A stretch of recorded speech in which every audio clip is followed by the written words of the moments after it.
mute that. How's it going, everybody? My name is Alex. Before we get started here, I just want to say thank you to all 198 subscribers that I had. I do appreciate all the support for the videos that I make here. Now, before you start asking the question, I got rid of the Infiniti G35 that I once had. But before you click off this video and unsubscribe to me, I replaced it with something that you guys are really gonna enjoy anyways, but that's for a little bit later on. Today we're going to be reviewing my new winter beater, if you want to call it that. This is a 2009 Subaru Impreza. Now, it is a sport, so that has a 2.5 liter. It's got a 5-speed with a couple body, add-ons that they put on this car to make it look a little bit nicer. I bought it with 79,000 K. So this is gonna be a video essentially telling you everything I hate about this car. So here are the top 5 things I hate about my Subaru Impreza. Number 1, it's gonna be plastics.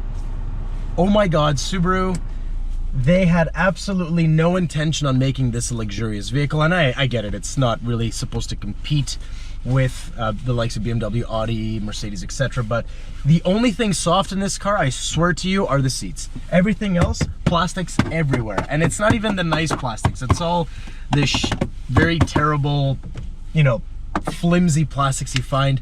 Not very desirable, and quite frankly, it really kind of spoils this vehicle because it is a good car, but because you spend most of your time inside the vehicle anyways, it would be nice to have at least some nice, materials to look at and stare at, even for your passengers there too. So number 1 definitely has to be the plastics. Rolling on to number 2, this complements number 1 really well. That's going to be squeaks and rattles. It drives me nuts. I don't know about you, but as a car guy, whenever I hear a squeak or a rattle, I just want to stop the car and figure out where it is. You hear that one? That's coming from somewhere in the sunroof. And there's another one that just started here. And that's coming from deep inside the dash. So yeah, and the reason for that, of course, is because of the amount of plastics they used. So rolling on to number 3, reliability. Now, before you start screaming and complaining in the comments that, oh, Subarus are one of the most reliable vehicles, this, that, and the other, before you do that, you're gonna have to be honest with yourself here. These vehicles do have quite a few common problems found in most Subarus. Now, this car, like I said earlier, I bought it with 79,000 kilometers. That's not a lot. And when I had the chance to put it on a hoist, it was a private sale, I put it on a hoist. Oh my God, the amount of things that this car needed was pretty annoying. Firstly, this thing leaks like no tomorrow. It's mind-boggling for a 2009 to have that many oil leak issues. One thing that went on this car was the oil pressure sensor. That was leaking big time, and it was spilling onto the catalytic converter. Another thing was a variable valve timing solenoid, I think that's what it's called. That's leaking too, which is leaking onto the header. Valve cover gasket gone, so I had to replace that, and that was obviously leaking onto many different spots in the engine there too. Let's go right here. And then there was another little sensor that's located in the middle of the engine block that was kind of leaking as well. So with 79,000 K, I didn't really anticipate that it would have that issue, nor did I even, really look for those kind of things, because you wouldn't expect a car with that low mileage to have those problems. But anyways, it did. Now, going back to the reliability things, so these vehicles do have some common issues. Big one of the biggest ones you will find on Subarus is head gasket failure.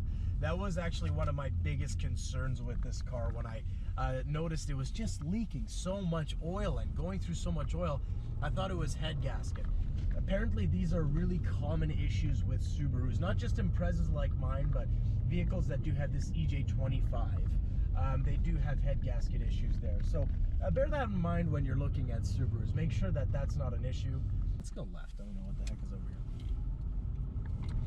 So yeah, reliability, not 100% sure about that with Subaru here. So that goes to number 4. And pairing right back to reliability, it's got to be the engine. Aside from the engine, the all-wheel drive system on Subarus are impeccable. They are unbelievable. This isn't even a WRX or an STI, and honestly, I have no worries about ever getting stuck in any terrain. It's just that durable. It's a tank. It honestly is. Look at this road. Jesus Christ. Lord, I went on a cow pasture. These engines are not my favorite of those ones. First of all, they're noisy. They're very, very noisy, and I apologize for all this shaking right now because for whatever reason, here in Alberta, we don't know how to pave roads properly. So they're very noisy. They're quite rough too because it is a boxer layout. So instead of the pistons going this way, they go this way. So I hate this road right now. This is a great opportunity to see if you can hear some of these rattles and squeaks. Got one coming there, got one coming up there. Something's coming from the suspension over there, which is fantastic for 79,000 kilometers. We're almost there, guys. We're almost there, I hope. Where the fuck am I? Where am I?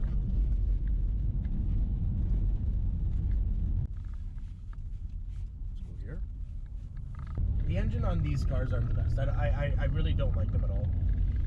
Now, before, once again, you go into the comments, start bitching me out. The WRX and the STI, those engines are fun, they're torquey, they're powerful, but I just don't like the layout of them. And that really takes a toll based on how the engine is engineered and designed. It takes a toll when it comes time to repairing things. For example, there's a sensor that I have to replace on this engine that is located just behind the timing belt. So you have to remove the timing belt cover and the timing belt to get to that sensor. And of course, that's going to take several hours to do. Average is about 4.5 to 5 hours worth of labor. That means a lot of money out of your pocket. So it's just these simple things too. You know, with that said, your spark plugs are going to be located on the side, so getting to them is a little bit more tricky. It's not impossible, but just a little bit more tricky. I must say though, for a 2.5, it's got enough power for a naturally aspirated motor. But yeah, engine has got to be number 4. Don't like it. Don't like the layout.